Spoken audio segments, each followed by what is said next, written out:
TV조선 취재 기자들이 전하는 뉴스의 중심, 보도본부 한라인, 저는 신효섭입니다. 오늘의 핫 키워드부터 알아보겠습니다. 네, 첫 번째 키워드는 결코 죽지 않아입니다. 이재명 민주당 대표가 오늘 당무에 복귀해 이 세상 사람 고통에 비하면 제일은 사소하다며 국민에게 감사 인사를 전했습니다.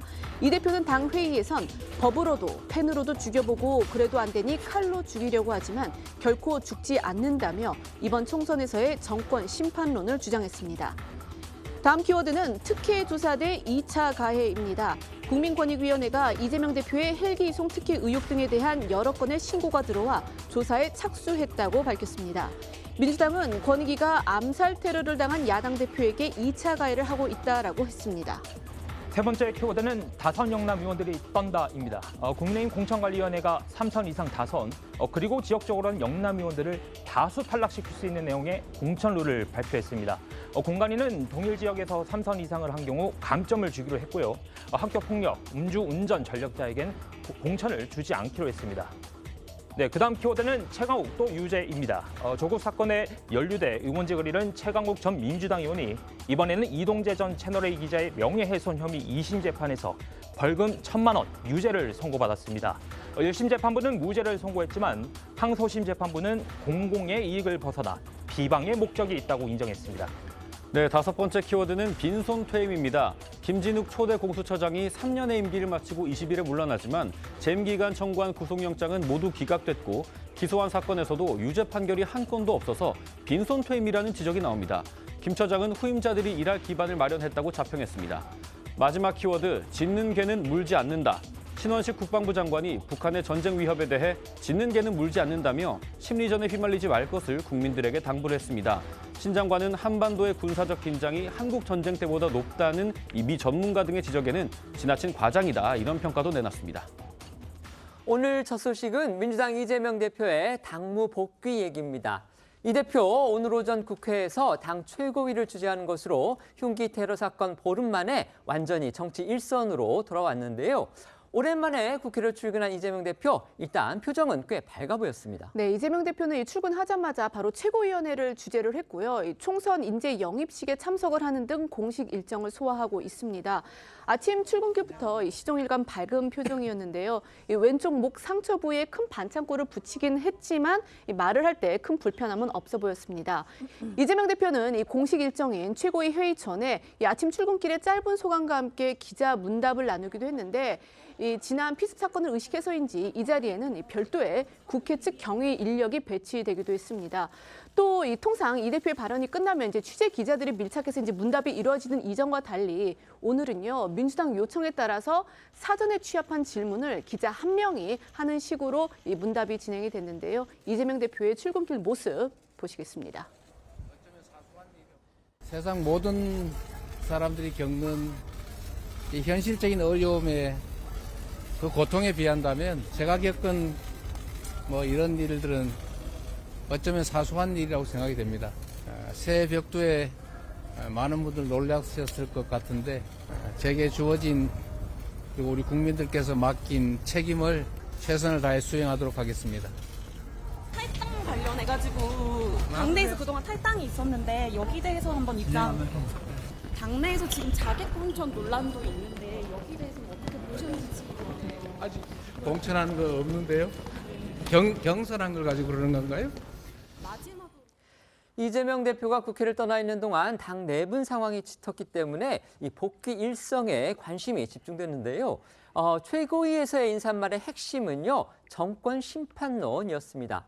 복귀 첫날부터 대여 공세의 고삐를 아주 바짝 쬐는 모습이었습니다. 네, 이재명 대표는 보름 만에 당무 복귀 첫 메시지에서 윤석열 정부를 비판하는데 절반 이상을 할애했습니다. 이 대표는 지난 2년간 윤석열 정권 아래서 비정상적인 나라로 후퇴하고 있다고 주장을 하면서 이번 선거가 정권에 대한 중간 평가인 동시에 권력에 대한 심판이 될 거라고 했습니다. 또 한반도 정세를 두고도 적대하고 상대를 인정하지 않는 분위기가 대한민국의 미래를 얼마나 위험하게 만드는지 정부와 여당은 모르는 것 같다고 말을 했는데요. 그러면서 본인의 피습 사건을 언급하면서 법으로도 죽여보고 펜으로도 죽여보고 그래도 안 되니 칼로 죽이려 하지만 결코 죽지 않는다라고 말하기도 했습니다. 한번 들어보시죠. 우리 민주당은 이 정권의 2년간의 행태나 성과가 결코 국민들의 기대에 부합하지 못했다고 생각합니다. 그래서 상응하는 책임을 물어야 한다고 생각합니다. 이번 선거는 정권에 대한 중간 평가이자 권력에 대한 심판 선거입니다. 그리고 우리 민주당은 그 책임을 묻는 데 있어서 최선을 다할 것입니다. 법으로도 죽여보고 펜으로도 죽여보고 그래도 안 되니 칼로 죽이려고 하지만 결코 죽지 않습니다. 이 대표의 마지막 저 발언이요. 듣기에 따라서는 검찰하고 언론 그리고 테러범을 한 묶음으로 엮어가지고 자신을 탄압한 주체들로 규정한 듯한 그런 인상을 줍니다. 퇴원하면서 전쟁 같은 정치를 끝내고 싶다 이런 취지로 말을 했었고요. 오늘도 이제 저희가 그 부분은 들려지지 않았지만 어쨌든 비슷한 얘기를 또 했습니다. 그것과는 또 어떻게 연결될 수 있는지 의문부호도 생깁니다. 이 대표 그러면서 정작 최근 일어난 연쇄 탈당을 비롯해서 이 당 분열 사태를 어떻게 봉합할지에 대해서는 구체적인 얘기를 하지 않았습니다. 네, 맞습니다. 이재명 대표는 모두 발언에서 이 정보 비판의 절반 이상을 할애했죠. 그런데 최근 불거진 이 공천 문제에 대해서는 국민 눈높이에 맞는 공정한 그리고 혁신적인 공천을 하겠다고 말했습니다. 또 이낙연 전 대표와 비명계 의원 3명의 탈당에 대해서는 안타깝다면서도 단일 대우로 새로운 길을 개척해 나가는 게 우리의 책임이라는 말로 가름을 했습니다. 이런 이재명 대표의 메시지를 두고요. 당내 통합에 대한 구체적인 반향을 제시하는 대신에 회복 치료 중 이 촉발된 야권 분열 사태에 대해서 대한 돌파구로 이 정부 심판론을 띄운 것이라는 해석이 나옵니다. 국민의힘에서는 이 이재명 대표의 당무 복귀를 환영을 하면서도 정권 심판론과 분열을 조장하는 모습이 안타깝다라고 했는데요. 이 박정환 수석 대변인은 법으로도 펜으로도 죽여보고 안 되니까 칼로 죽이려 하지만 뭐 결코 죽지 않는다라고 한 이 이재명 대표의 발언에 대해서 충격적이다. 결코 있어서는 안 될 피습을 피의자 한 사람으로 특정하지 않고 싸잡아 비난하는 것은 국민들에게 정치에 대한 혐오를 가중시킬 뿐이다라고 했습니다. 어쨌든지 간에 이재명 대표가 저렇게 많이 회복이 돼서 당무에 복귀까지 한 건 어쨌든 다행스러운 일입니다. 하지만 이 테러 사건의 여파는 계속되고 있는데요.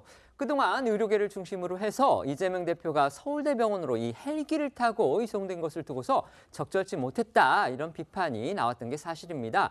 관련해서 국민권익위가 직접 특혜가 있었는지 조사에 착수했다 이렇게 발표를 하면서 이게 또 다른 정치 쟁점으로 떠올랐습니다. 네, 권익위에 따르면 이 대표 피습 다음 날부터 이 대표가 헬기로 이송되는 과정에서 특혜나 부정 청탁이 있었는지 확인을 해달라는 신고가 많이 들어왔다고 합니다. 권익위는 이 높은 국민적 관심과 알 권리를 고려해서 신고 접수와 조사 착수 사실을 국민들에게 공지하기로 했는데요. 권익위 측 설명 들어보겠습니다.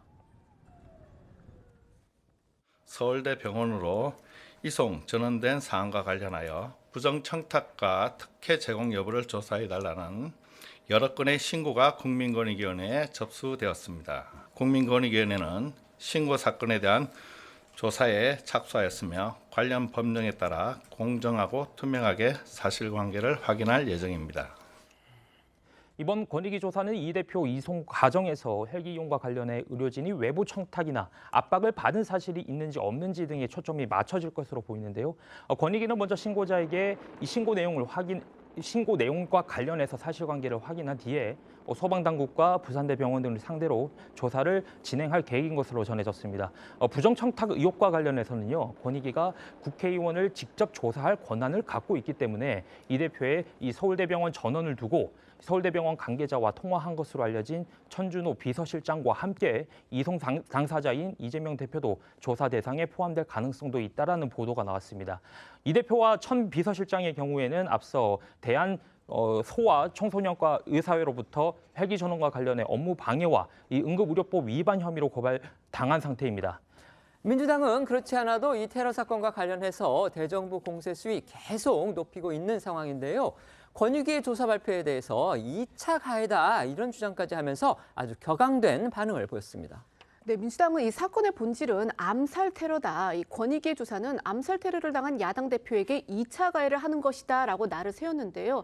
또 어제 이 남화영 소방청장이 이 대표의 헬기 전원 문제를 두고서 의사의 요청으로 전환하는 것은 매뉴얼상 문제가 없다라고 말한 것을 거론하면서 소방청이 직접 이송 과정에 문제가 없었다고 밝혔는데도 권익위가 조사를 하겠다는 것은 다분히 정치적 의도가 담긴 거다라고 주장을 했습니다. 여기에 더해서 이제 고민정 최고위원은요, 정승윤 권익위 부위원장 겸 사무처장이 직접 나서서 발표한 점을 지적을 하면서 불순한 의도가 있다 이렇게 몰아세우기도 했는데요. 이 민주당 측 발언들 들어보시겠습니다. 어제 남희영 소방청장은 소방헬기 전원 판단은 의사가 하는 것이라며 매뉴얼상 문제는 없었다고 밝혔습니다. 그럼에도 불구하고 국민권익위 정승윤 부위원장 겸 사무처장은 해당 사건에 대한 높은 국민적 관심과 국민 알 권리를 고려해 조사에 착수했다고 밝혔습니다. 국민적 관심과 국민 알 권리를 위해 윤석열 정권에게 요구합니다. 범인의 신상을 공개하십시오. 박근혜 피습 때도 범인이 신상이 공개되었습니다. 범인 신상이 공개되면 각종 제보가 들어올까 봐 두렵습니까? 소방청이 이송 과정과 관련해 문제 없다고 밝혔는데도 권익위 사무처장이 직접 나서서 언론 브리핑을 한 것은 불순한 의도가 있는 게 아니면 무엇입니까? 국민권익위원회가 권력이익위원회로 전락했습니다. 권익위가 이재명 대표가 부산에서 피습된 뒤 헬기로 이송된 것을 두고 특혜가 있는지 없는지 조사하겠다고 합니다. 어처구니가 없습니다. 다만 오늘 당무에 복귀한 이재명 대표는요, 이번 권익위 조사와 민주당 측에서 주장하고 있는 이 부실 수사 의혹에 대해서는 별다른 언급을 하진 않았습니다. 여당에서는요, 권익위 조사가 2차 가해라는 민주당 측 주장, 이걸 또다시 비판하고 있죠. 네, 맞습니다. 국민의힘 윤희석 선임 대변인은 권익위의 조사 방침이 여러 건의 신고를 받아서 이루어진 것임에도 민주당이 조사에 문제를 제기하는 건 정쟁으로 키우려는 의도가 있다면서 이는 마음의 상처를 입은 국민에 대한 2차, 3차 가해라고 지적을 했습니다. 권익위도 국민적 관심과 알 권리를 위해 노력했다며 이 조사 절차에는 문제가 없다는 입장입니다. 관련해서 국민의힘 윤희석 선임 대변인 발언 들어보겠습니다. 권익위의 조사 방침은 국민들로부터 어떤 건의를 받아서 신고를 받아서 행해진 것이라고 제가 알고 있는데 국가기관의 행정행위에 대해서 민주당이 항상 이런 식으로 비난하고 거부하는 자세를 보이는 것은 국민들에 대한 도리가 아니다. 민주당이 발끈하고 나서 내용이 또 하나 있습니다. 바로 검찰이 변호사협회에 대해서 이재명 대표도 변호사 자격을 갖고 있죠. 그 이재명 대표에 대해서 직접 징계를 또 요청을 한 겁니다. 자, 이 부분과 관련해서는 또 어떻게 된 것인지 한번 설명해 주시죠. 네, 검찰은 이 대장동 사건 등으로 기소된 이재명 대표가 변호사로서 품위를 손상한 것으로 보고요. 이 대한변호사협회에 징계 개시를 신청한 것으로 전해졌습니다. 이 대표는 변호사 겸직 금지 원칙에 따라서 현재 변호사 휴업 상태입니다. 하지만 변협은 이와 관계없이 징계 절차를 밟을 수도 있는데 이 징계 소위는 최소 견책부터 과태료 부과, 정직 제명, 영구 제명 등입니다. 다만 이 대표에 대한 징계 절차가 개시되더라도 이 변협의 징계위원회에서는요, 이 징계 사건 심의는 재판 확정 결과가 나올 때까지 중지될 전망입니다. 이에 대해 권칠승 민주당 수석 대변인은 지난 15일 서면 브리핑을 통해서 이 검찰이 기소해놓고 이 기소됐으니 품위 유지 위반이라고 이 징계하라고 한다면서 실컷 괴롭혀놓고 왜 맞고 다니냐며 시비 거는 꼴이라고 비판했습니다. 이재명 민주당 대표가 테러 사건을 당해서 치료를 받고 또 자택에서도 치료를 이어온 그런 지만 한 15일 정도 됐죠. 보름 만에 오늘 오전에 당무에 정식으로 복귀를 했습니다. 과연 어떤 메시지를 국민에게 낼지 관심이 집중이 됐는데 아까 저희가 전해드린 대로 지금 테러 사건 그 사건에 대해서 뭔가 이제 언론이라든지 검찰 수사라든지 이런 부분에 대해서까지 함께 유감을 표시하는 그런 내용도 있었고요. 또 윤석열 정부에 대해서 아주 강하게 비판을 하면서 이번 총선을 정권 심판의 기회로 삼아야 된다. 또 그렇게 하겠다. 이런 아주 대정부, 대여당을 향해서 강한 경고와 비판의 메시지도 냈습니다. 어떻게 들으셨습니까? 일단 앞으로 남은 본인의 삶은 덤이라고 또 표현하지 않았습니까? 이를 생사를 가르는 그런 상황에 일단 놓였었기 때문에 본인의 정치적인 이력, 과거도 되짚어봤겠지만 앞으로 할 일에 대해서도 상당히 많은 고심이 있었을 거라고 봅니다. 지금 민주당을 향해서 사실 윤석열 정부를 지지했던 분들도 왜 선명하게 정확하게 지적하지 못하고 각을 세우지 못하냐고 이야기하시는 분들 많기 때문에 이 부분에서 다시 한번 환기한 측면이 있다라고 보여지고요. 사실 이 사건은 정치적 피습, 테러입니다. 그러니까 이런 칼로도 흉기로도 본인을 해하지 못할 것이다라고 지지자들과 당원에게 던지는 메시지인 측면이 있었다고 생각합니다. 네. 사실은 예측 가능한 일성이었습니다. 정권 심판이라는 거.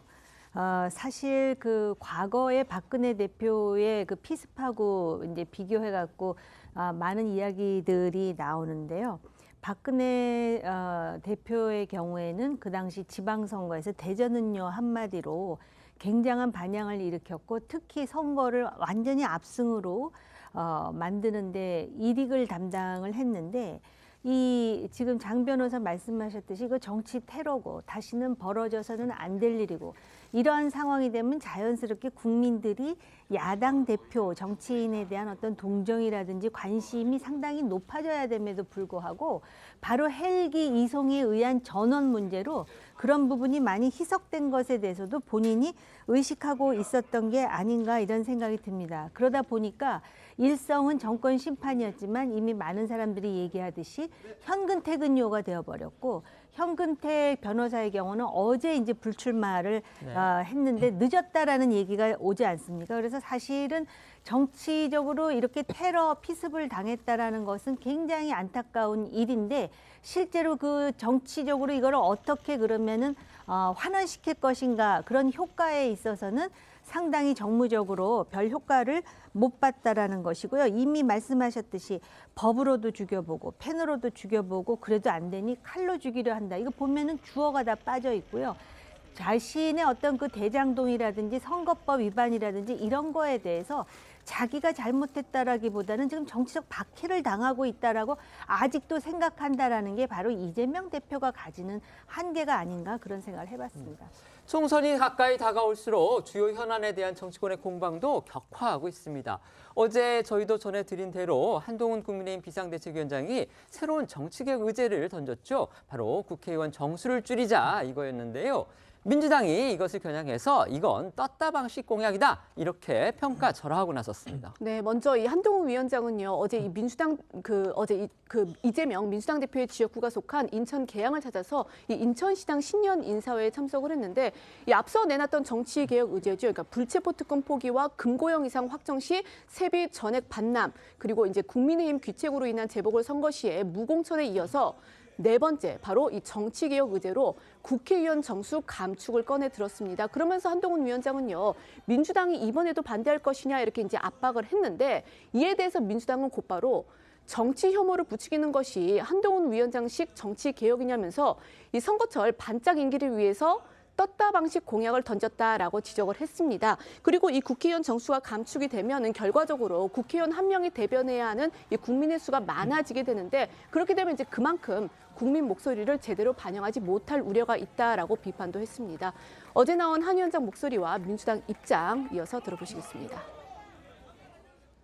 문제는 실천할 만한 의지와 결의가 있는 정당이냐 그렇지 않느냐의 차이입니다. 우리 국민의힘은 이번 총선에서 승리해서 국회의원 수를 300명에서 250명으로 줄이는 법 개정을 제일 먼저 발의하고 통과시키겠습니다. 한동훈 위원장은 의원 정수 문제를 선거철 반짝 인기를 위해 떴다 방식 공약으로 던졌습니다. 대단히 무책임할 뿐더러 그 근저에 정치 혐오가 담겨 있습니다. 정치 혐오를 부추기는 것이 한동훈 위원장식의 정치 개혁입니까? 그런데 국민의힘에서는요, 민주당 핵심 인사의 과거 발언을 상기시키면서 역공에 또 나섰습니다. 이재명 대표의 최측근이죠. 또 친명 좌장격으로도 불리는 정성호 민주당 의원도 250명 안을 과거에 지지했다는 겁니다. 네, 맞습니다. 국민의힘 측에선 이재명 대표가 매번 의견을 구한다는 이 정성호 의원도 5년 전에는 이 국회의원 250명이면 충분하다는 주장을 했었다라는 지적이 나왔고요. 실제로 정 의원은 지난 2019년 1월에 자신의 SNS에 국회의원은 250명 정도로는 충분하고 남을 것이다라며 당시 논의됐던 이 국회의원 정수 확대에 대해 국민 중 누가 동의하겠냐라고 주장을 했습니다. 국민의힘은 이런 정 의원의 이 과거 주장을 다시 언급하면서 이재명 대표가 이 정 의원에게 직접 묻고 상의해서 이 민주당 입장을 다시 한번 밝혀달라라고 했는데 국민의힘 목소리도 한번 들어보겠습니다. 국회가 국민의 신망을 잃었음을 민주당은 부정하는 것입니까? 국회의원들 기득권 지키기가 아니라면 정수 축소에 반대하는 이유는 무엇입니까? 지난 2019년 민주당의 정성호 의원은 국회의원 250명이면 충분하고 남는다고 발언한 바 있습니다. 이재명 대표가 정성호 의원에게 직접 묻고 상의해서 다시 한번 민주당의 입장을 밝혀주시기 바랍니다. 이처럼 한동훈 위원장이 잇따라 정치개혁 의제를 내놓으면서 민주당도 답하라 이렇게 압박을 하고 있는 상황에서요. 홍익표 민주당 원내대표는 연일 한동훈 위원장을 향해서 아주 거친 비판을 쏟아내고 있습니다. 네, 홍익표 원내대표는 오늘 최고위 회의에서 한 위원장을 향해 정치라는 건 자기가 원하는 게 있으면 상대가 원하는 걸 존중하고 경청하는 것이다 이렇게 지적을 했습니다. 그리고 대통령의 거부권 행사도 제한해야 한다면서 제왕적 대통령제 개선도 함께 수용하라고 역으로 제안을 했습니다. 그리고 홍 원내대표는 한 위원장은 윤 대통령의 허락 없이는 아무것도 못하는 것이냐, 정치를 비루하게 하지 말라, 술 안 먹는 세련된 윤석열에 불과하지 않냐며 연일 험한 표현을 사용해서 날을 세우고 있는데요. 어제 오늘 나온 홍익표 원내대표 목소리 이어 들어보겠습니다. 자꾸 대통령의 아바타 소리가 나오는데 한 위원장이 술 안 먹는 세련된 윤석열에 불과하지 않느냐 이런 의심이 아니라면 일 좀 제대로 했으면 좋겠습니다. 여전히 자신의 상관이었던 윤석열 대통령의 허락 없이는 아무것도 못합니까? 카톡 지시를 받으셔야 됩니까? 그렇게 정치 비루하게 하지 마십시오. 홍 원내대표의 비판 중에서 이 술 안 먹는 세련된 윤석열, 이게 과연 이제 비판일지 이 부분에 대해서는 저희가 좀 생각해볼 여지가 있지 않을까 그런 생각도 드는데요. 민주당에서는 한동훈 위원장이 앞서 이제 부산을 찾았을 때 입었던 그 맨투맨 티셔츠가 있습니다. 그 티셔츠와 관련해서도 공세를 폈던데 이건 또 무슨 이유입니까? 앞서 저희가 전해드린 대로 한동훈 위원장은 지난주였죠. 지난 10일 부산 일정 중에 1992라는 숫자가 쓰인 맨투맨 티셔츠를 입었었는데 이 1992, 그러니까 1992년은요. 부산 연구의 프로 야구팀이죠. 롯데 자이언츠가 마지막 우승을 거둔 해기 때문에 이 부산 시민들에게 남다른 의미가 있어서 당시 이제 화제가 된 바 있었습니다. 이후 한 위원장 측은요. 이 해당 티셔츠가 한 위원장 개인 소유의 옷이고 부산 방문 직전에 무슨 의도를 갖고 산 게 아니고 그 전에 이미 사서 입던 것이다. 이런 이제 취지로 부연 설명을 했습니다. 하지만 민주당은 한 위원장이 꽤 오래전에 사서 입고 다니던 것이다라고 말을 했다면서 그런데 또 확인을 해보니까 해당 상품이 고작 넉 달 전인 8월 말에 발매된 것이다 이렇게 이제 주장을 하고 나섰습니다. 그러니까 이제 한 위원장이 불필요한 말을 보태서 논란을 자초했다. 이제 그런 모양새가 벌써 구태 정치인의 자격을 갖춘 듯하다라고 직격을 했는데요. 민주당의 목소리 들어보시겠습니다. 한 위원장은 자신이 입고 부산을 찾았던 1992 맨투맨에 대해 스스로 꽤 오래전에 사서 입고 다니던 것이라고 부연 설명을 더했습니다.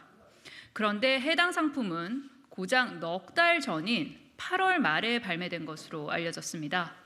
넉 달 전을 굳이 꽤 오래 전에라며 요란한 너스레를 떤 것입니까? 한동훈 위원장이 말하는 5천만의 언어가 이 같은 허세의 언어입니까?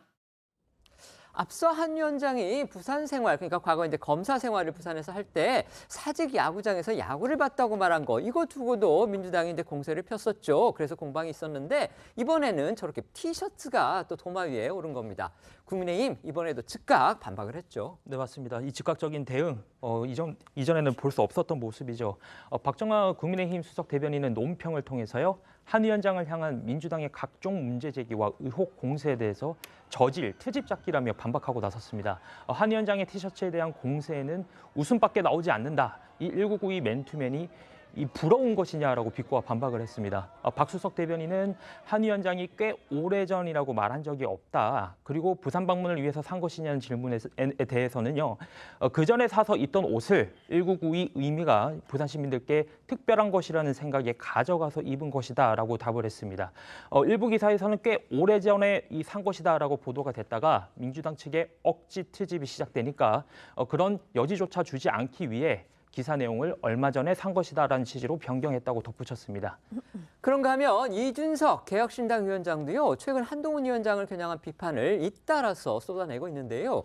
지난 2022년이었습니다. 당시에 한동훈 법무부 장관의 첫 출근길에 그 사진에 찍힌 커피 그리고 도넛까지 소환이 됐습니다. 자, 이건 또 무슨 일입니까? 네, 이준석 위원장이 그제 한 유튜브에 출연을 했는데요. 여기서 지난 2022년 5월 18일 한동훈 당시 법무부 장관이 과천청사로 처음 출근하면서 손에 한 프랜차이즈 매장의 커피와 도넛을 들었던 걸 언급을 했습니다. 이 위원장은 한 위원장의 자택에서 법무부 과천청사까지 출근하는 동선에 이 프랜차이즈 매장이 없다면서 당시 화제가 됐던 한 위원장의 모습이 이미지 메이킹 차원에서 기획된 것 아니겠냐는 취지로 의혹을 제기했습니다. 이준석 위원장 목소리 먼저 들어보겠습니다. 도너츠는 지하철 역사에 많아요. 타워팰리스에 사는 한동훈 장관이 법무부까지 과천까지 출근하는데 도너츠 커피를 들고 왔다? 제가 그래서 타워팰리스에서 과천까지 도너츠를 검색해봤는데 살 수 있는 동선이 있질 않았던 것 같아요. 우연의 일치라고 보고 싶지만 한동훈 장관은 제가 아무리 봐도 누구한테 조언을 받는 느낌이 많이 들어요. 네. 대선 모드 들어가셨어요, 혼자. 굳이 그걸 또 검색까지 해서 살펴볼 건 뭘까요? 이런 의문 들지 않으십니까? 그런데 실상은요, 이준석 위원장의 이런 의혹 제기와는 다르다. 이게 지금 국민의힘 측의 주장입니다. 그리고 실제도 이 국민의힘 측의 얘기에 힘이 실리는 그런 분위기죠. 그러니까 이제 이 위원장이 의혹을 제기한 지난 2022년 5월 18일 한동훈 위원장은요, 자택에서 법무부 청사로 출근한 것이 아니었고 그날 일정을 보니까 오전에 광주를 방문해서 5.18 민주화운동 기념식에 참석을 한 후에 이 KTX를 타고 서울역에 도착을 해서 관용차로 청사로 출근을 했습니다. 그리고 이 서울역에는요, 그 해당 도넛 프랜차이즈 매장이 있는 것으로 확인이 됐습니다.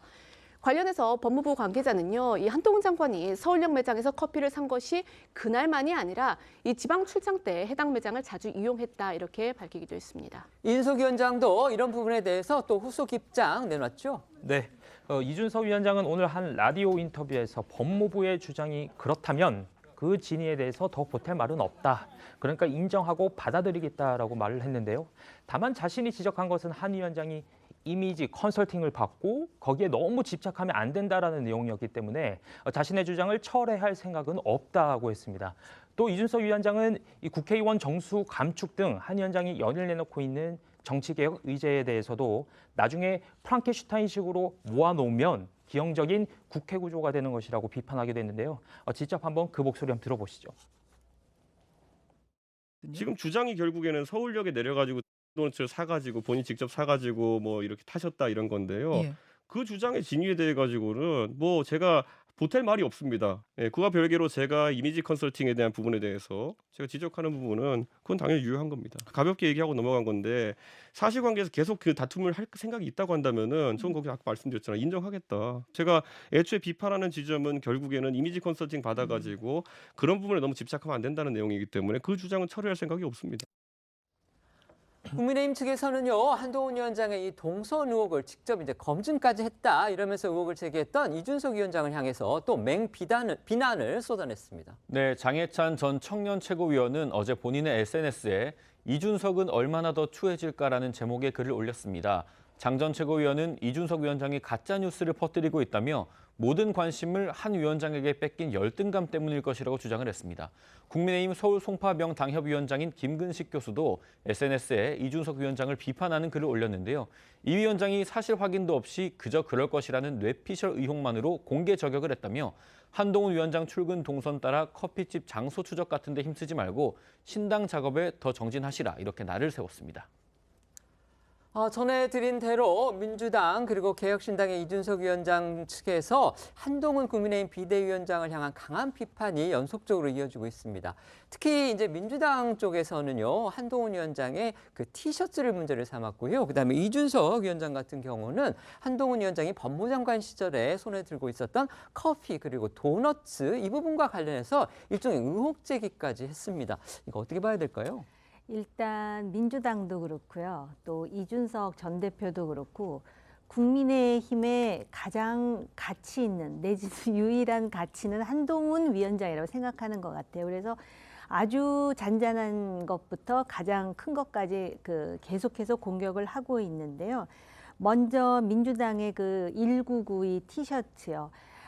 설사 몇 달 전 내지는 오래전에 사 입지 않고 부산 방문을 계기로 사서 입었다 하여 그게 무슨 그렇게 문제가 된다라는 것이 제가 좀 이해가 안 가거든요. 민주당이 문제 삼는 거는 이제 오래전에, 옷을 샀다는 게 아니라 네. 꽤 오래전에 샀다고 얘기했는데 그게 오래전이 아니더라. 아니라는 거짓말한 거 아니냐 지금 이런 겁니다. 그 네. 거짓말을 지금 민주당이 말할 자격이 있느냐는 거예요. 지금 자기 당대표의 거짓말 때문에 지금 재판을 앞두고 결과를 앞두고 있는 상황에서 이렇게 잔잔바리 이런 걸 가지고 문제 삼는다는 자체가 우습고요. 그다음에 이준석 전 대표의 경우에 그 도나츠 커피 이거 말입니다. 결국은 그래서 국민의힘에서 사실은 그날 광주 방문하고 서울역에 들러서 서울역에서 샀다라는 설명을 했잖아요.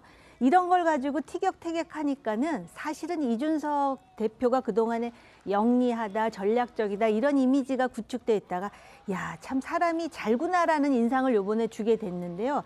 국민의힘에서도 여기까지만 해야 돼요. 근데 여기에 나아가서 장해찬, 김근식 나와가지고 또 뭐 얘기하잖아요. 그것도 참 잘아 보여요. 그러니까는 민주당 대변인이 오래된 맨투맨이라 그랬는데 뭐 그걸 아주 엄숙하고 근엄한 목소리로 나와서 하는 그 자체도 너무 웃기고요.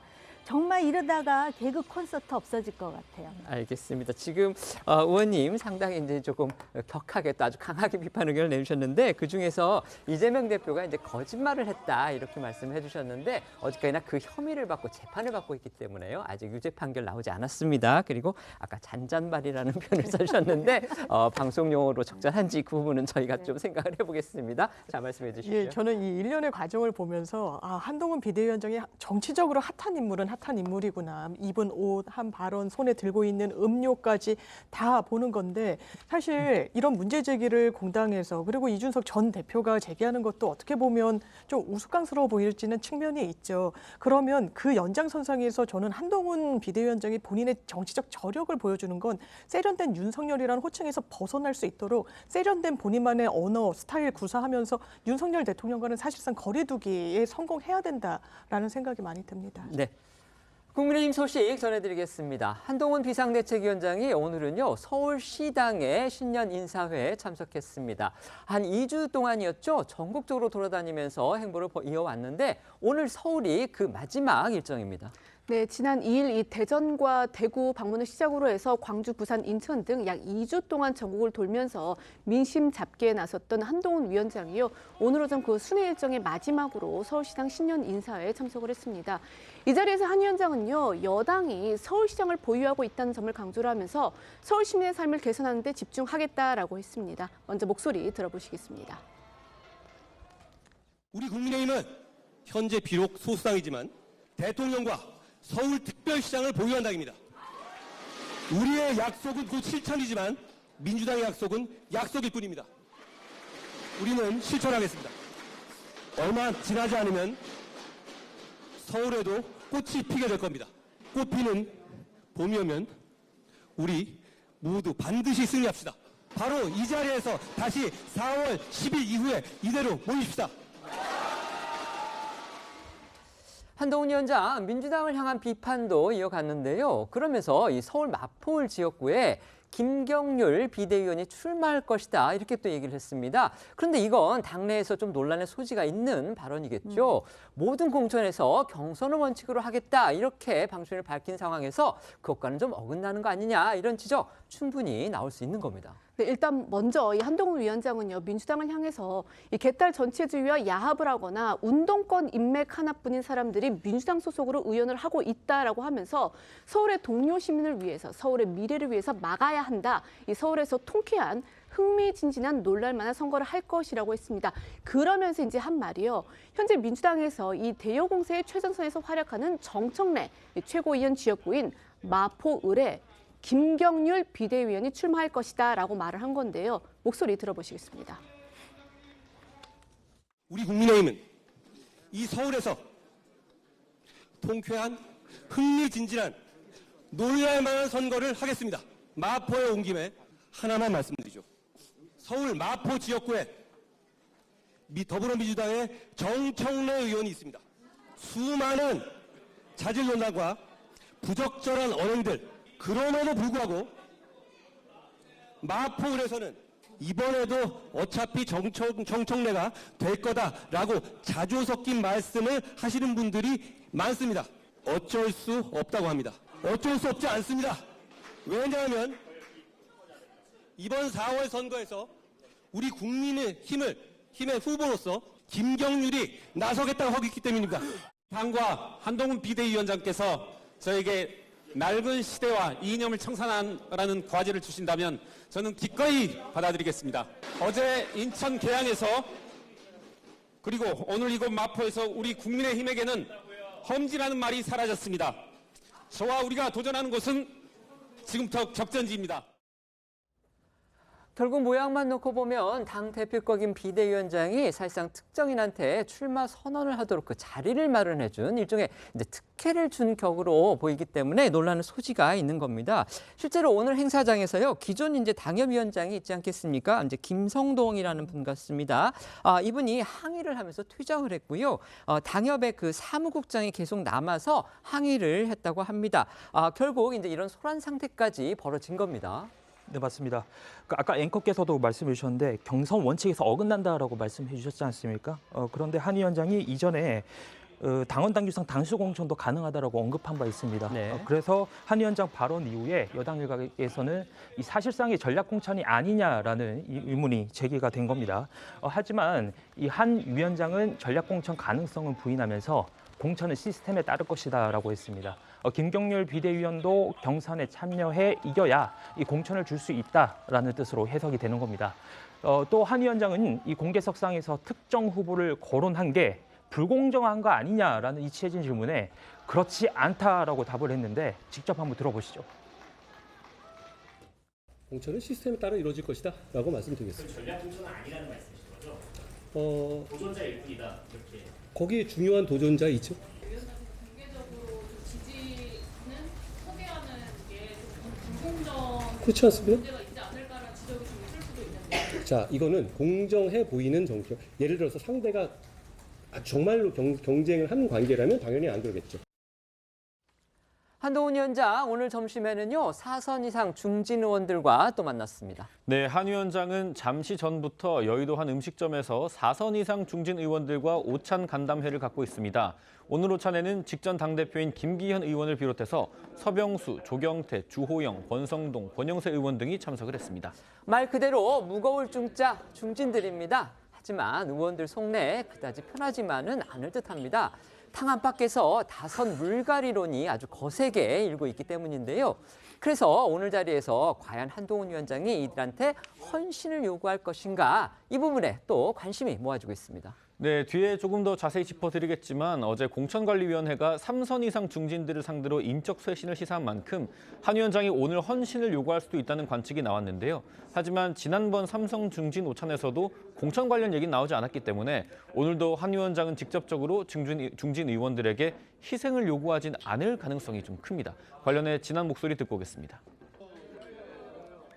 저런 자리에서 뭐 이렇게 그런 헌신을 요구할 만한 그런 적은 아니잖아요. 저희가 뵙고 좋은 얘기를 나눴습니다. 제가 정치 경험이 많지는 않기 때문에 그런 좋은 경험들을 저에게 전수해 달라고 말씀을 드렸습니다.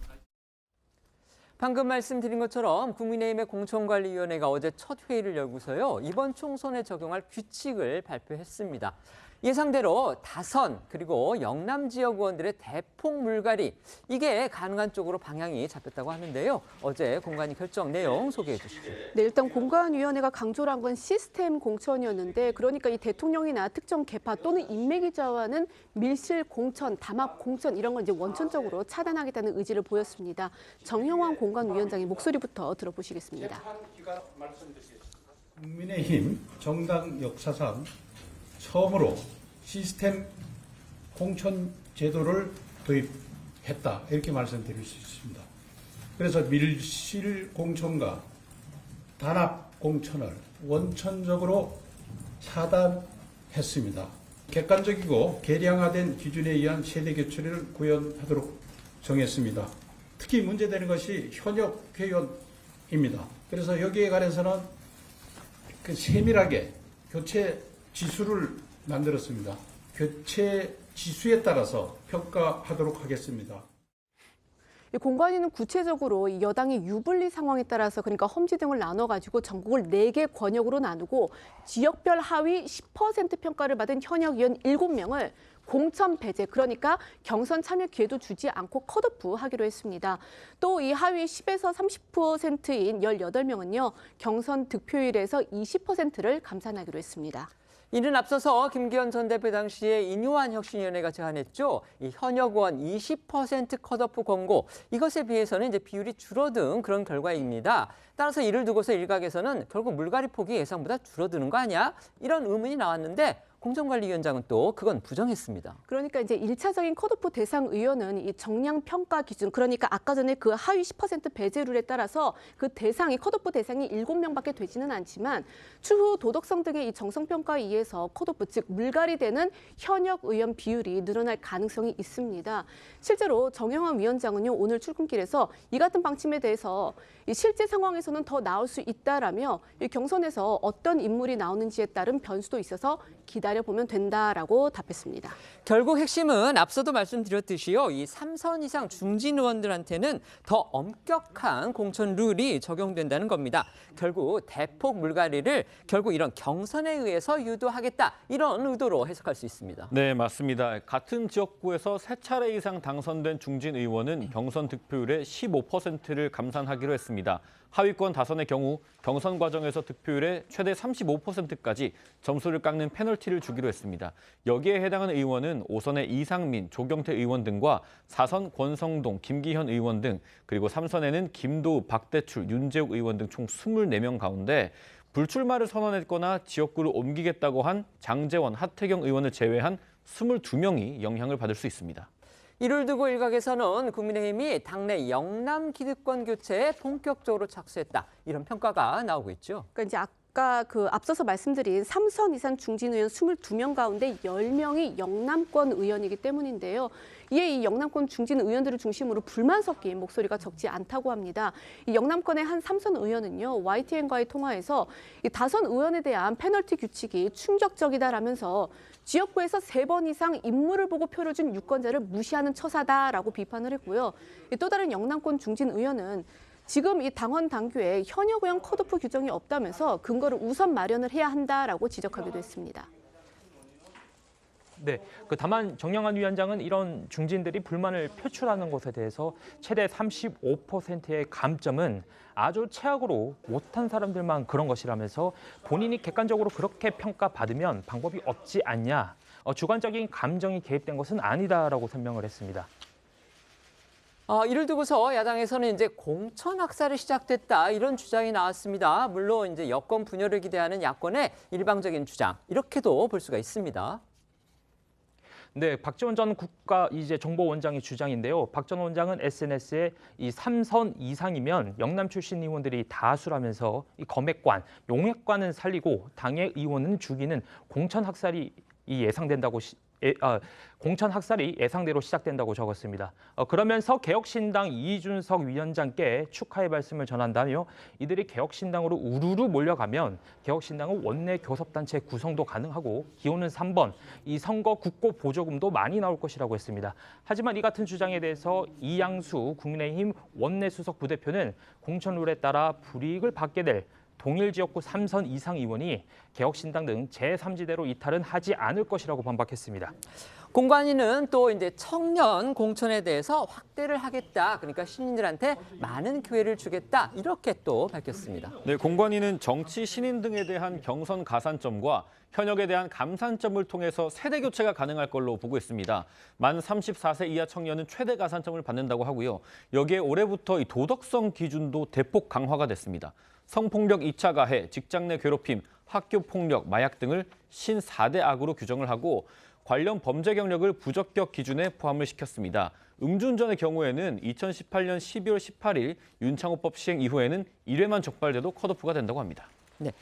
국민의힘 공천관리위원회가 어제 공천 룰을 발표를 했습니다. 이렇게 사실상 첫 회의 아니었나요? 거기에서 공천 룰까지 확정해서 발표한 것도 어떻게 보면 상당히 국민의힘 미리 준비를 했다 이렇게 볼 수가 있겠고요. 그래서 이제 다른 한편에서는 이게 뭔가 너무 어느 쪽에서 일방적으로 내려온 거 아니냐, 하달된 거를 결국 추임만 한 거 아니냐 이런 비판적인 얘기도 나왔다고는 하는데 어쨌든지 간에 그 공천 룰의 핵심들을 살펴보니까 결국 3선 이상의 다선 그리고 지역적으로 본다면 영남 지역의 의원들한테 상당히 포커스가 맞춰져서 결국 이들의 대폭 물갈이를 결국 이제 공천을 주지 않는 그러니까 경선을 통해서 탈락시키는 그런 쪽으로 유도하려는 내용이 보인다, 의도가 보인다 이런 지금 해석들이 나오고 있습니다. 공감하십니까?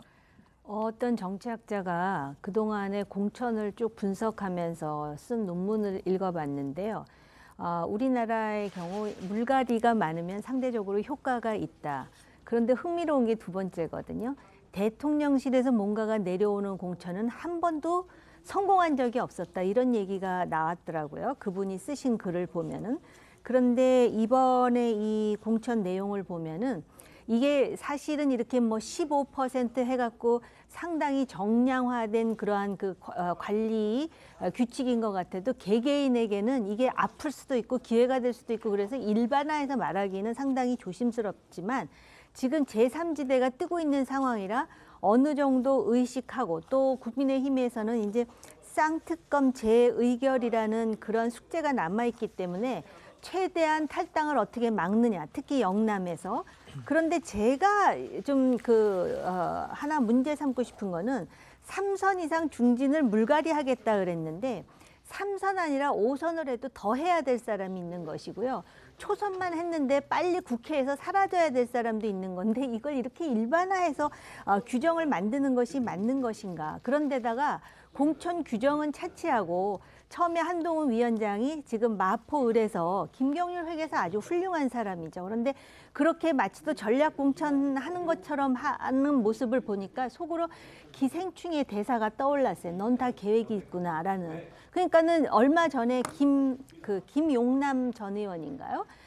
본인이 탈당하면서 신년 인사회라는데 자기는 올라가지도 못했는데 박문규 장관을 당적도 없는 사람을 소개시켜서 나는 이미 탈락이구나 해서 그랬다는 거 아니에요?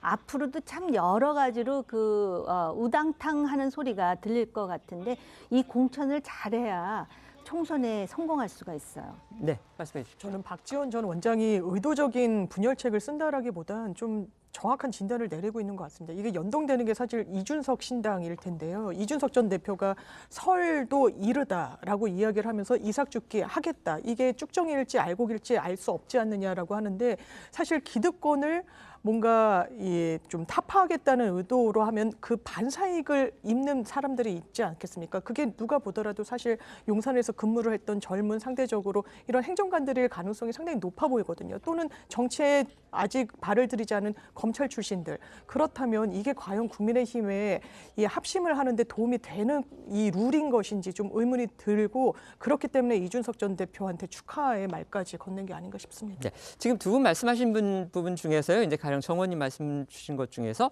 무조건 중진들은 뭐 이렇게 감점이 많기 때문에 탈락 가능성이 높다 이제 이렇게 말씀을 해주셨는데 물론 그 가능성은 높지만 그 해당 지역구의 사정에 따라서 달라질 수 있다는 겁니다. 그러니까 경쟁자가 있을 경우에 유력한 경쟁자가 있을 경우에는 그게 결정적으로 불리하겠지만 또 유력한 경쟁자가 없을 경우에는 아무리 3선이라고 하더라도 또 거기에서 감산을 받는다고 하더라도 결국은 이제 경선에서 이기면 된다는 거고요. 공관위원장도 그런 식으로 얘기를 했습니다. 그리고 이제 변호사님께서 지적해 주신 부분 중에서 그 중진들이 나간 자리에 가령 용산 출신 행정관들 그다음에 검사 출신이 들어올 가능성을 지적을 해주셨는데 어쨌든지 간에 국민의힘의 공식 입장은 그런 공천은 안 하겠다는 거니까 그 부분은 또 제가 지적을 해두고 넘어가겠습니다. 분주해지고 있는 제3지대의 움직임도 살펴보겠습니다. 어제 저희가 시간 관계상 다 전해드리지를 못했었는데요. 이낙연 전 민주당 대표가 주도하는 신당이죠. 새로운 미래의 출범식에 예상대로 이준석 개혁신당 위원장을 비롯해서 제3지대 핵심 인사들이 모두 참석을 해서 분위기를 띄웠습니다. 하지만요, 이 빅텐트의 주도권을 두고서는 미묘한 신경전도 감지되고 있습니다. 네, 먼저 어제 오후 이낙연 전 대표가 주도하는 이 새로운 미래가요, 창당 발기인 대회를 열어서 본격적인 창당 작업에 돌입을 했습니다. 앞서 이 여러 차례 총선 불출마를 공언을 해온 이 전 대표는요, 인재영입위원장을 맡았고요. 이 증오와 저주의 문화와 결별을 하자면서 이재명 대표 체제의 민주당을 겨냥하기도 했습니다. 어제 있었던 이 새로운 미래의 창당 발기인 대회 모습 보시겠습니다.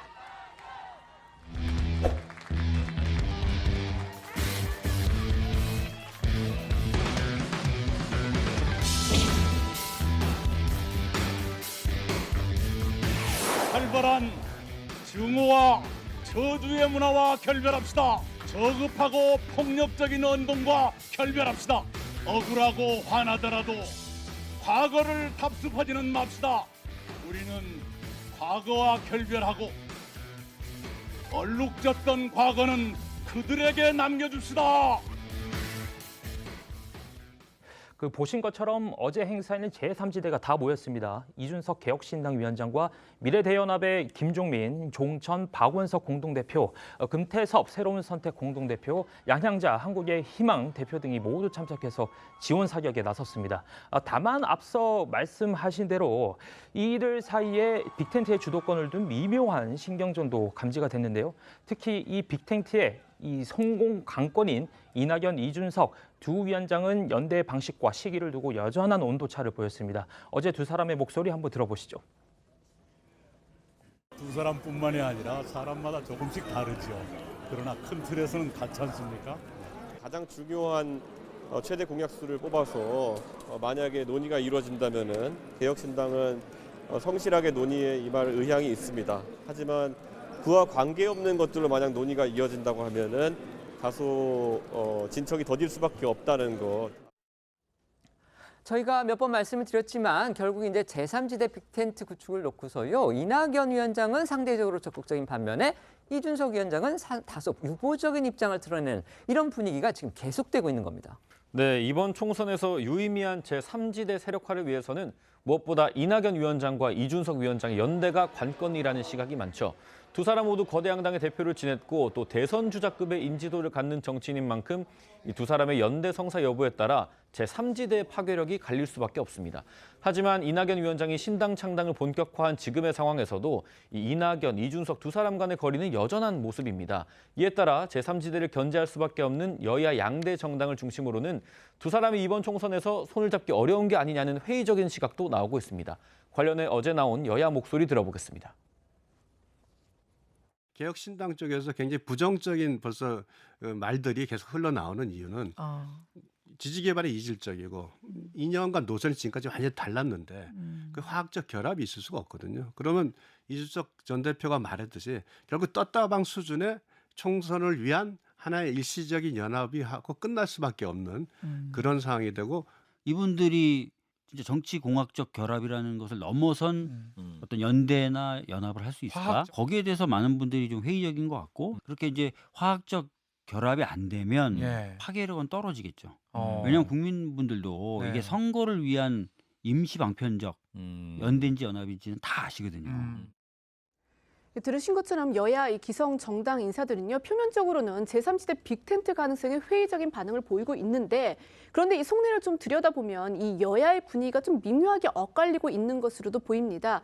조선일보에 따르면 최근 민주당에서는 이 수도권 호남 선거에 어떤 영향을 줄지 가늠이 안 된다라는 경계론이 나온 반면에, 국민의힘에서는 이 제3지대가 국민의힘이 아닌 민주당 표를 더 많이 가져갈 것이다라는 긍정론이 나오고 있는 것으로 전해졌습니다. 물론 다만 여당에서도 이 섣부른 낙관은 이 금물이다라는 시각도 적지 않은 것으로 알려졌습니다.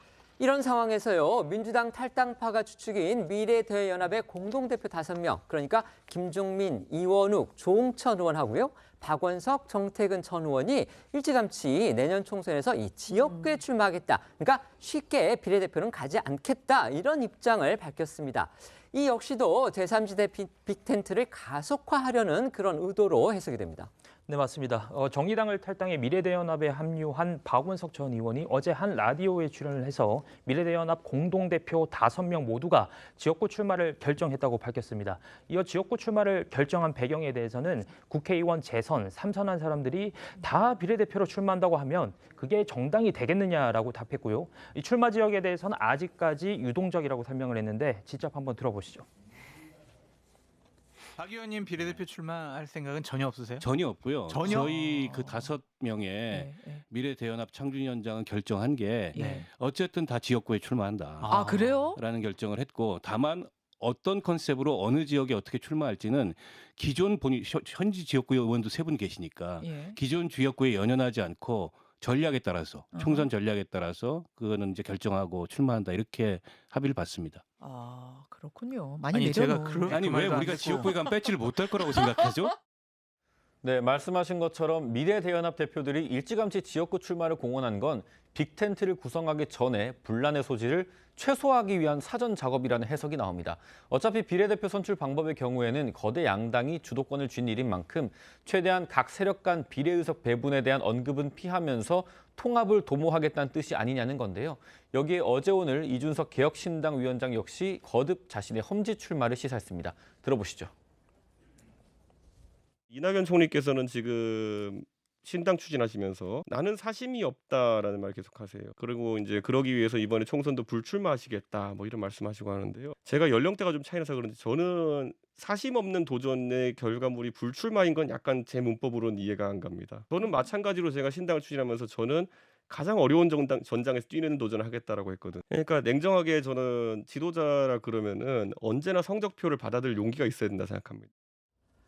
이준석 위원장이 조금 이제 어렵게 얘기를 했는데 쉽게 풀어서 보면요. 결국 이낙연 위원장이 정말 사심이 없다면 이번 선거에 나서지 않는, 그러니까 불출마가 아니라 험지에 나가서 그 결과를 받아들여라. 이렇게 저희가 이제 해석이 됩니다. 그런데 이 부분도 역시 그렇다면 이낙연 위원장 측과는 거리가 있다. 이렇게 볼 수 있겠습니다. 그러니까 결국 이 총선 불출마 입장을 밝힌 이낙연 전 대표가 대선 불출마에는 말을 아끼고 있는 점을 좀 에둘러서 비판한 것으로 보이는데요.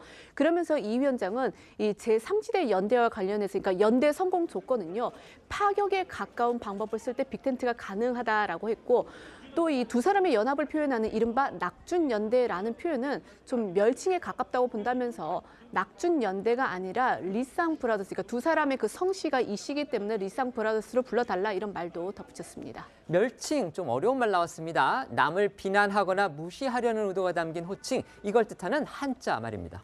이런 가운데 이준석 위원장이 추진 중인 개혁신당은 여권을 향한 공세 수위를 높이고 있는데요. 어제 국회에서 기자회견을 연 이기인 공동위원장은 개혁신당의 4호 정책으로 이른바 대통령 배우자법을 제정하겠다고 밝히며 대통령 부인 리스크를 정조준했습니다.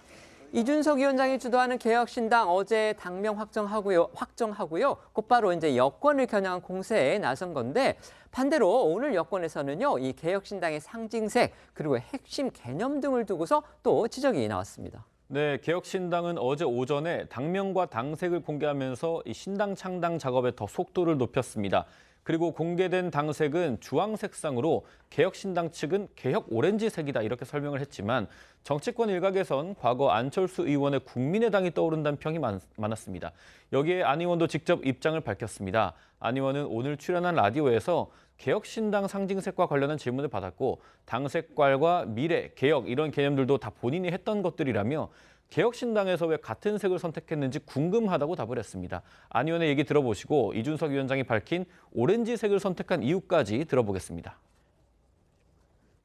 당의 색깔이라든지 또 구호로 미래, 개혁 이런 핵심 개념들도 다 제가 했던 것들 아닙니까? 뭐 저는 저작권 주장할 생각은 없고 잘 해나가시기를 그렇게 바라고 있습니다. 왜 이 신당에서 같은 색깔을 선택을 했는지 그게 저는 좀 궁금하더라고요. 해석은 마음대로입니다. 파란 계열은 민주당이 다 썼고요. 국민의힘은 빨간색 계열이다 보니까 좀 피하려고 하다 보니까 오렌지 아니면은 초록색 계열인데, 아니면 또 뭐 아주 진한 군청색, 네이비색 같은 거 쓰자는 분도 있었는데 대한민국에 패딩 입고 다니는 사람 많고 그 사람들이 다 까만색이나 군청색이기 때문에 그거 입고 선거운동 못합니다. 색깔 좀 튀어야 되고. 제3지대 빅텐트의 방식 그리고 할 경우에 또 언제 할지 이런 시기 등을 두고서 이낙연 위원장 그리고 이준석 위원장이 좀 이견차를 보이고 있습니다. 온도차 같이 그렇게 보이기도 합니다. 그런데 주목되는 게 이준석 위원장이 아까 저희가 들려드린 것처럼 이낙연 위원장에 대해서 총선에 나가라 이런 식으로 간접적으로 촉구를 했습니다. 자, 이준석 위원장이 이렇게 이낙연 위원장에 대해서 압박을 가하는 의도는 과연 뭘지 또 계산은 뭘지 이 부분이 궁금해지는 겁니다. 어떻게 보십니까? 근데 듣기에는요. 미래 대연합의 현직 전직 의원들 전부 지역구 출마한다 그러고 이준석 전 대표도 지금 지역구 험지로 간다 그러는데 정말 연대로 해서 명실상부한 제3지대 신당이 만들어지기 위해서 이낙연 전 대표도 험지 지역구를 출마한다면은 그게 유권자들의 반향이 상당히 클 거라는 생각은 들어요. 왜냐하면 민주당의 이재명 대표가 자기 출마 안 하겠다 하고 또 국민의힘에서 한동훈 위원장이 정말 당정 수평 관계를 위한 뭔가를 제시하잖아요. 그래서 민주당과 국민의힘에 대해서 다시 한번 기회를 주고 또 달라질 그런 어떤 움직임이 있다 그러면 제3지대 내지 신당에 대한 매력도가 떨어집니다. 그렇기 때문에 선제적으로 우리는 이렇게 정말 개혁을 위해서 정말 어려운 결단을 내립니다라는 걸 선제적으로 보여줘야지 뒤에서 마치 또 반응하듯 보여주면 이미 늦거든요. 더군다나 이낙연 전 대표는 아니 지금 해볼 거 다 해보고 대선 나가려고 저러는 거 아니야? 그렇게 지금 소위 그 굉장히 그 뒤에서 그 회의적으로 보는 사람들이 있는데 오히려 저는 경계하거나 견제한다기보다 이 자체가 굉장히 좋은 아이디어가 될 수 있다고 생각합니다. 네.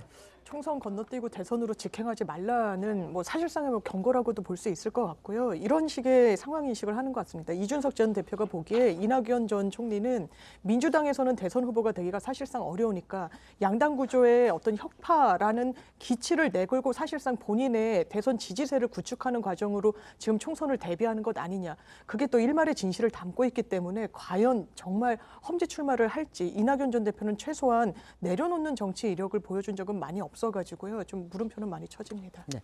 마지막으로 오늘 오전에 나온 재판 결과 소식 상당히 눈에 띄기 때문에 전해드리도록 하겠습니다. 이동재 전 채널A 기자를 명예훼손한 혐의를 받는 최강욱 전 민주당 의원이요. 1심에서는 무죄 판결을 받았는데 오늘 항소심 재판에서 그 내용이 결과가 뒤집혔습니다. 네, 이 건이 이제 뭐냐면은 2020년 4월 이른바 이 채널A 사건 의혹과 관련해서 허위 사실이 담긴 글을 올려서 이동재 전 기자의 명예를 훼손한 혐의로 재판에 넘겨졌던 이 최강욱 전 의원의 항소심인데 오늘 그 항소심에서 벌금형을 선고를 받았습니다. 최 전 의원은요, 당시 SNS에 이렇게 올렸습니다. 이 전 기자가 이철 전 밸류 인베스트먼트 코리아 대표에게 유시민 전 이사장에게 돈을 줬다고 해라. 유시민의 집과 가족을 털고 노무현 재단도 압수수색한다고 말했다고 주장한 혐의를 받고 있는데요. 물론 이는 이제 사실이 아닌 것으로 조사가 됐지만 재작년 10월 1심 재판부는 최 전 의원이 이 허위 사실을 기재했다는 점을 인정을 하면서도 이 정보통신망법상 명예훼손죄의 성립 요건인 비방 목적이 증명이 되지 않았다면서 무죄를 선고한 바 있습니다. 여기에 대해서 이제 검찰은요, 정보통신망법상 이 명예훼손을 적용한 기존 공소장에다가 형법상 명예훼손죄를 추가해서 항소를 했는데 이제 이게 무슨 말이냐면은 형법상 명예훼손죄는요, 정보통신망법상 이 명예훼손죄와는 달리 비방의 목적을 전제로 하지 않는, 즉 비방의 목적이 인정될 필요가 없어서 좀 더 넓은 범위에서 혐의가 인정될 수 있습니다. 2심 재판부는 형법상 명예훼손 혐의를 별도로 판단하지는 않았습니다. 오히려 1심과 달리 1심 재판부의 결론과 달리 최강욱 전 의원한테 비방 목적이 있었다. 이 부분을 인정했습니다. 그러니까 1심 판결 내용을 정면으로 뒤집은 겁니다. 네, 그렇습니다. 2심 재판부는 최 전 의원이 비방의 목적을 갖고 게시글을 작성했다며 무죄를 선고한 원심을 파기하고 벌금 1,000만 원을 선고했는데요. 재판부는 양형 사유에 대해 최 전 의원이 정치인으로서 발언에 신중해야 한다는 점을 인식했음에도 불구하고 SNS에 허위 사실이 포함된 게시글을 올려 여론 형성 과정을 심하게 왜곡할 수 있는 등 재질이 좋지 않다라고 판단을 했습니다. 또 최 전 의원이 글을 게시할 당시에 일반 독자들은 이를 인용이 아닌 이 최 전 의원의 주장이나 해석으로 재구성했다고 보기 어렵기 때문에 허위 사실을 드러낸 것으로 인정된다고 지적을 했습니다. 다만 최 전 의원이 이동재 전 기자와 이 검찰과 관계되어 있다고 볼 의심할 사정은 있어 양형에 반영되어야 한다고 덧붙였습니다. 최 전 의원이 이렇게 유죄를 받으니까요. 이동재 전 기자가 또 입장을 밝혔습니다. 네, 최 전 의원의 2심 선고를 지켜본 이 전 기자는 법정 앞에서 가짜뉴스는 사람의 인생을 파멸시키고 국민을 선동하고 갈라치게 하는 최악의 범죄라며 이 사건은 벌금형이 아니라 구속돼야 하는 사건이라고 강조를 했습니다. 오늘 목소리 직접 듣겠습니다. 김어준, 유시민, MBC, 민원연 등에 대해서도 조속히 처벌이 이루어질 것으로 기대합니다. 가짜뉴스는 사람의 인생을 파멸시키고 국민을 선동하고 갈라치게 하는 최악의 범죄입니다. 앞으로 피고인 최강욱은 재판 잘 받고 죄값을 잘 치르기 바랍니다. 제가 피고인 최강욱으로 인해서 굉장히 고통을 받았습니다. 정말 한 사람의 인생이 파멸되고 한 가정이 파괴되고 한 언론사 역시도 누명을 쓰고 온 국민이 선동당해서 피해를 입은 사건입니다. 반면 최강욱 전 의원은요, 오늘 2심 선고에 대해서 불복한다 이런 입장을 또 냈습니다. 네, 이 재판 과정에서 최 전 의원 측은 명예훼손의 고의가 없었다면서 무죄를 주장을 해왔는데 오늘 이 유죄 선고에 대해서는 비방할 목적을 가지고 특정 기자를 음해하는 글을 썼다는 건 사실과 다르고 이 법원이 지나친 상상력을 발휘한 것 아닌가 싶다라고 말했습니다. 그리고 이 대법원의 판단은 당연히 구해야 할 것이라면서 상고할 것을 예고를 했는데요. 최 전 의원의 입장 들어보시겠습니다. 어떤 사적인 이유나 뭐 앙심이 있어서 제가 비방할 목적을 가지고 특정 기자를 음해하는 글을 썼겠습니까? 법원이 지나친 상상력을 발휘한 거 아닌가 싶습니다. 그리고 이 사건이 왜 그토록 언론의 관심을 받고 사회적으로 큰 파장을 일으켰는지 그것의 본질은 무엇이었는지 다시 한번 생각해 보셨으면 좋겠습니다. 만약에 제 사건이 제가 유죄로 확정되고 그런 불법 부당한 취재를 행한 기자가 마치 무고한 사람처럼 정리가 된다면 저는 이 역사는 결코 올바른 역사라고 기록되지 않을 것 같습니다. 최 전 의원은 이 전 기자가 허위 사실 유포를 이유로 제기한 손해배상 소송 1, 2심에서 모두 패소한 바 있는데요. 서울고법은 작년 6월 1심과 마찬가지로 최 의원이 300만 원을 이 전 기자에게 배상해야 한다고 판결을 했고요. 최 전 의원은 이 사건에 대해서도 불복해서 대법원 상고심이 진행 중입니다.